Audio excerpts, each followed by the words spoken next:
নমস্কার। আজকে সাপ্তাহিক রাশিফল নিয়ে আলোচনা করব। 23 মার্চ 2026 টু 29 মার্চ 2026।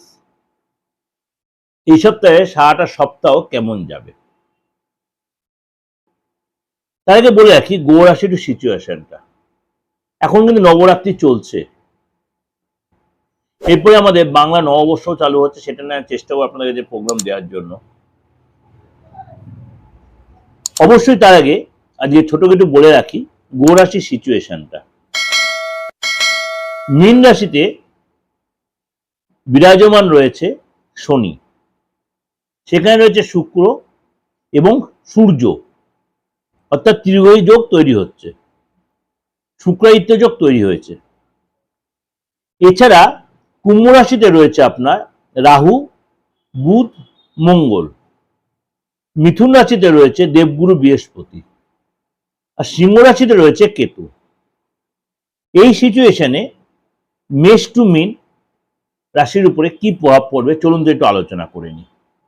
মিথুন রাশি, মিথুন রাশির এই সপ্তাহটা কেমন অপেক্ষা করছে। এই সপ্তাহে আপনার আপনি যে সামাজিক বা রাজনীতিবিদ হন বা কোনো সামাজিক কাজে আপনি জড়িয়ে আছেন বা কোনো এনজিওতে আপনি জড়িয়ে আছেন, তাহলে এই সপ্তাহে কিন্তু আপনার প্রতিষ্ঠা লাভ, সম্মান লাভ হবে। শরীর স্বাস্থ্য আগের চেয়ে বেটার ফিল করবেন, কিন্তু আপনাকে বলবো রাগ জেদ কন্ট্রোল করতে হবে, ঔদ্ধত্য অহংকার ত্যাগ করতে হবে, মুখের ভাষা ঠিক রাখতে হবে। কাজের জায়গায় কিন্তু আপনার পদলাভ হবে, প্রমোশন হতে হবে, ইনক্রিমেন্ট হতে হবে কাজের জায়গায়। আপনার কাজের জায়গায় আপনার যারা আন্ডারে রয়েছে বা আপনার কলিগ যারা, তারা আপনাকে যত সাপোর্ট দেবে, ভাগ্য আপনাকে সাপোর্ট দেবে, ভাগ্যের সাপোর্ট পাবেন। যারা চাকরি করছেন, চাকরি যার নতুন কোনো অফার, নতুন কোনো যোগাযোগ আসতে পারে, নতুন কোনো চাকরির সুযোগ আসতে পারে। ব্যবসায়িক ক্ষেত্রে যারা ব্যবসা করেন, ব্যবসায়িক ক্ষেত্রে এই সপ্তাহে যথেষ্ট ভালো, নতুন যোগাযোগ, নতুন কোনো ডিল হতে পারে। এবং এই সপ্তাহে কিন্তু আপনার আপনি যদি জনপ্রতিনিধি হন, আপনার কিন্তু এই সপ্তাহে যথেষ্ট ভালো, মান সম্মান লাভ, আপনার গুরুত্ব ও দায়িত্ব বাড়বে। ভাই বোনের সাথে আপনার কিন্তু একটু সতর্কতা মেনটেন করতে হবে। কোনো কারণে তাদের সাথে একটু সেন্টিমেন্টাল ইস্যু হতে পারে, টেনশন বাড়তে পারে, ভাই বোনের সাথে একটু কথা কাটাকাটি পরিস্থিতিতে আপনাকে আমি অ্যাডভাইস দেব যে কোনো ঝামেলা, অশান্তি, তর্ক বিতর্ক এড়িয়ে চলুন। শরীর নিয়ে সুস্থ থাকুন, শরীর নিয়ে বেশি টেনশন নেবেন না, বেশি চাপ নেবেন না, জল বেশি করে খাবেন, রিচ খাবার অ্যাভয়েড করবেন। 25 তারিখ ও 26 তারিখ আপনার জন্য কিন্তু ভালো, যে কোনো কাজ ভাইটাল কাজ করার জন্য এই দুটো দিন আপনার জন্য শুভ। 23 তারিখ এবং 24 তারিখ আপনাকে একটু সাবধানতা অবলম্বন করলে ভালো হয়, যে কোনো ব্যাপারে সাবধানতা অবলম্বন করলে ভালো হয়। এই সপ্তাহে কিন্তু আপনাকে কোনো যে ইনভেস্ট করতে হলে অবশ্যই কারোর সাথে কনসাল্ট করে করবেন। নতুন কোনো যোগাযোগ, নতুন কোনো ব্যবসার সুযোগ আসতেই পারে। যদি ইনভেস্ট করতে অবশ্যই কারোর সাথে কনসাল্ট করে ইনভেস্ট করলে আপনি সেখানে লাভবান হবেন।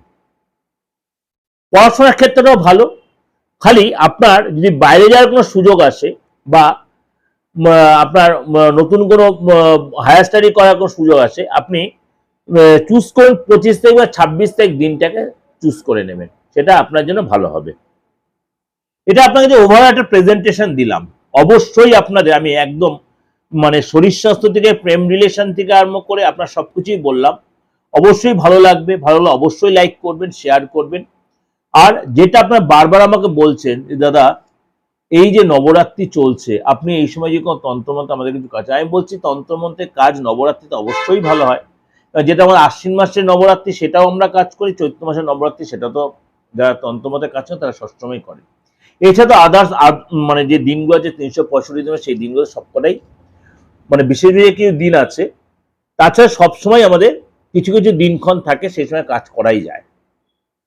আপনাদেরও বলি, যারা আমার আজকে নতুন ভিউয়ার্স, যারা আমার সম্বন্ধে এখনো সেইভাবে আপনাদের ধ্যান ধারণা আসেনি, দীর্ঘদিন আপনাদের এই প্রোগ্রাম আমি এই সোশ্যাল মিডিয়ায় প্রচার করছি,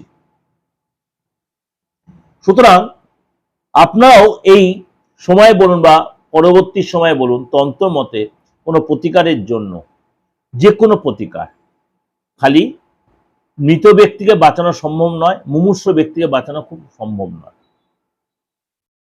মুমূর্ষু ব্যক্তিকে বাঁচানো সম্ভব নয়।